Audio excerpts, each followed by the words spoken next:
അൻവർ ചെറിയ പാർട്ടിയാണ്, അധികം സീറ്റുകളൊന്നും അൻവറിന് കൊടുക്കേണ്ടി വരില്ല. പക്ഷെ അതുപോലും കാലുഷ്യമില്ലാതെ അലമ്പില്ലാതെ അക്കോമഡേറ്റ് ചെയ്യാൻ കോൺഗ്രസിന് സാധിക്കുന്നില്ല. ഒരു പാർട്ടി വരുമ്പോൾ അല്ലെങ്കിൽ ഒരു ഏതെങ്കിലും പാർട്ടിയാകട്ടെ വ്യക്തികളാകട്ടെ അത് വരുമ്പോൾ അതിനെ സ്വീകരിക്കാൻ, അതിനെ അക്കോമഡേറ്റ് ചെയ്യാൻ, അത് ഈ UDF എന്ന് പറയുന്ന ഈ പ്രവാഹത്തിൻ്റെ ഭാഗമാക്കി മാറ്റുവാൻ അവർക്ക് സാധിക്കുന്നില്ല. ഉള്ള ഘടകകക്ഷികളിൽ വളരെ പ്രധാനപ്പെട്ട ഒന്ന് മാണി കോൺഗ്രസ് പോയതിന് ശേഷമാണ് ഈ അവസ്ഥ എന്ന് മനസ്സിലാക്കണം. ഇങ്ങനെയാണ് മുന്നണി രാഷ്ട്രീയത്തെ കൊണ്ടുപോകുന്നതെങ്കിൽ ഇത് അങ്ങനെ പോകാൻ പറ്റില്ല. ഈ കോൺഗ്രസിൻ്റെ ബലത്തിൽ മാത്രം ഭരണം പിടിക്കാം, ഇവരുടെ ഭാഷയിൽ പറഞ്ഞാൽ പിണറായിസത്തെ തോൽപ്പിക്കാം എന്ന് വിചാരിക്കുന്നത് മൂഢസ്വർഗത്തിലാണ്.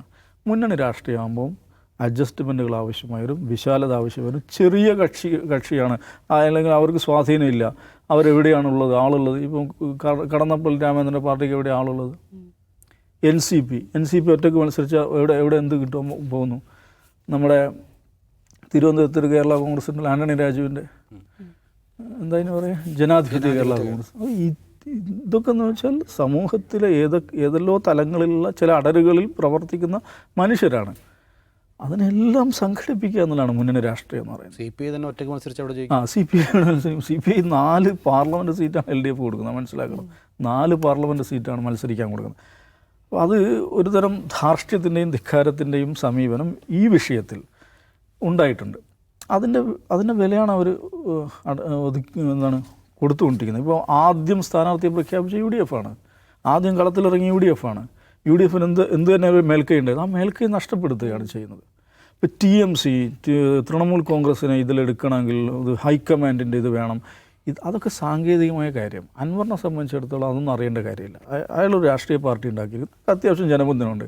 അതിലൊന്നും ആരും തർക്കിക്കേണ്ട കാര്യമില്ല. നിലമ്പൂർ ഏറനാട് മേഖലയിൽ അദ്ദേഹത്തിന് ജനപിന്തുണയുണ്ട്. അദ്ദേഹം ഒറ്റയ്ക്ക് മത്സരിച്ചാൽ വൻ മുന്നേറ്റം നടത്തും, ജയിക്കുമെന്ന് ഞാൻ പറയുന്നില്ല. പക്ഷേ അദ്ദേഹം ഒരു ഡിസ്റപ്റ്റീവ് ഫോഴ്സെങ്കിലുമാണ്.